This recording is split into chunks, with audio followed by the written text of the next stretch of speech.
ఇక్కడున్నారేంట్రా?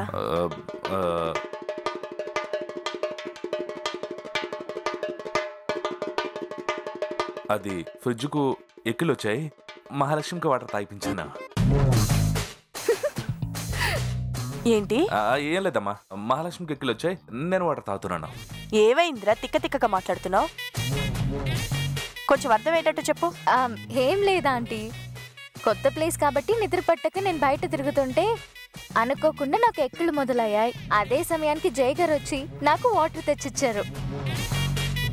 ఆ విషయం చెప్పడానికి అంత కంగారు పడతావేంట్రా? మహాలక్ష్మి, అయినా ఈ ఇల్లు నీకు కొత్తేంటమ్మా? నువ్వెప్పుడొచ్చే ఇల్లే కదా. అంటే రాత్రిపూట ఎప్పుడు ఇక్కడ పడుకోలేదు కదా ఆంటీ, అందుకే అలా అనిపించింది. చూడమ్మా, ఇంకెప్పుడు అలా ఫీల్ అవ్వకు.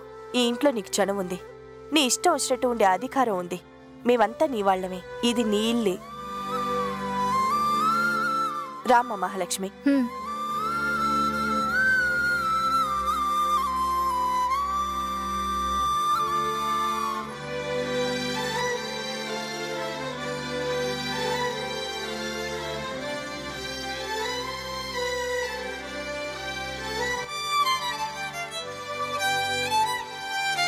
బావగారు, బావా అనుకోమన్నారు కదా, అందుకే బావగారు అని పిలిచాను.